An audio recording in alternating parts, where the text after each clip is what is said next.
Bienvenue pour cette nouvelle exploration. Aujourd'hui, on s'attaque à la géométrie dans l'espace. On va voir ce qui se passe quand on coupe des solides, comme des prismes, des cylindres, des cônes et des pyramides, avec un plan.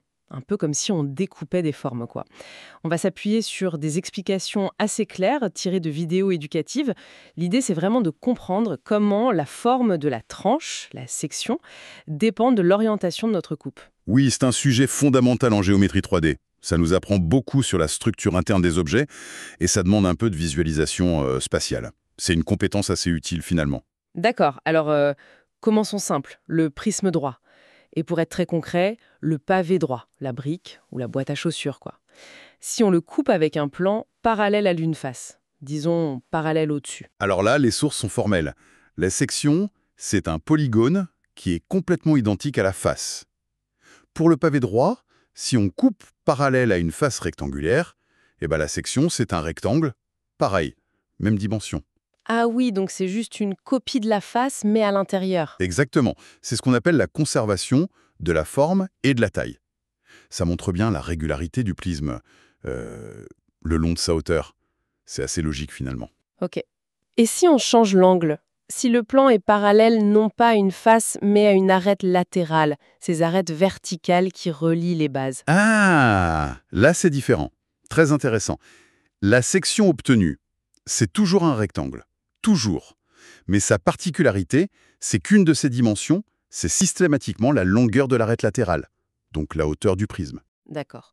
Donc on a un rectangle et sa hauteur est toujours égale à la hauteur du prisme entier. C'est ça. Peu importe où on coupe, tant que c'est parallèle à cette arête. Et ça se généralise à tous les prismes droits, qu'ils aient une base triangulaire, hexagonale, peu importe. Donc deux cas pour le prisme. Parallèle à la base, section identique. Parallèle à une arête latérale, section rectangulaire avec la hauteur du prisme. Voilà. L'orientation du plan, c'est vraiment la clé. Très clair. Bon, et si on passe aux formes rondes? Le cylindre, comme une boîte de conserve, si on le coupe parallèlement aux bases circulaires, j'imagine que c'est assez évident. Oui, l'intuition est bonne. Les sources le confirment. On obtient un cercle. Et, très important, c'est un cercle qui a exactement le même rayon que les bases. C'est le même principe de conservation que pour le prisme. Logique. Comme des rondelles de saucisson, quoi. C'est une bonne image, oui.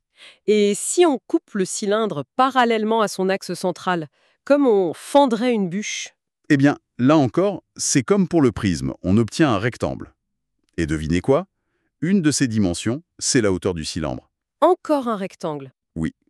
L'autre dimension, la largeur de ce rectangle, elle va dépendre d'à quelle distance de l'axe on a fait la coupe. Si on coupe pile au milieu, par l'axe, on a le plus grand rectangle possible. Sa largeur, c'est le diamètre. Je vois. C'est intéressant comment le droit et le courbe se rencontrent pour former ce rectangle. Tout à fait. Ça montre comment la section révèle les dimensions clés du solide, sa hauteur et son caractère circulaire. D'accord. Alors, maintenant, euh, les solides qui se terminent en pointe, le cône et la pyramide, les sources disent que là, il se passe quelque chose de différent, une histoire de réduction.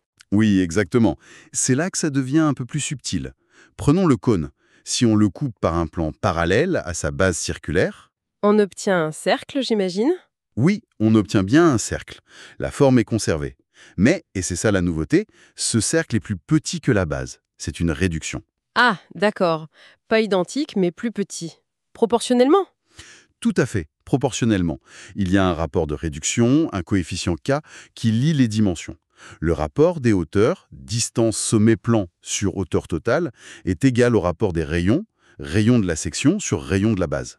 Et d'où vient cette proportionnalité? Ça vient directement du théorème de Thalès. Appliqué dans l'espace, les plans parallèles coupent les rayons qui partent du sommet, les génératrices, et ça crée des triangles semblables, d'où les proportions. Thalès, en 3D, d'accord. Et pour une pyramide, coupée parallèlement à sa base, mettons une base carrée. C'est le même principe? Exactement le même principe. La section sera aussi un carré, mais plus petit. Une réduction de la base carrée. Et les côtés de ce petit carré seront parallèles aux côtés du grand carré de la base. Et le rapport de réduction K est le même type de rapport? Oui, rapport des hauteurs ou rapport des longueurs des côtés correspondants. C'est toujours Thalès. Ou si on veut être plus général, une homothétie de centre, le sommet. Donc, Pour résumer, ces solides pointus, coupe parallèle à la base donne une forme semblable mais réduite. C'est le point clé. Conservation pour prisme cylindre coupe base, réduction pour cône, pyramide, coupe base. Ok, alors récapitulons rapidement. Prisme et cylindre. Prisme et cylindre. Si on coupe parallèle à la base, section identique, même polygone ou même cercle. Prisme et cylindre. Si on coupe parallèle à l'axe ou une arête latérale, section rectangulaire, avec la hauteur du solide. C'est ça.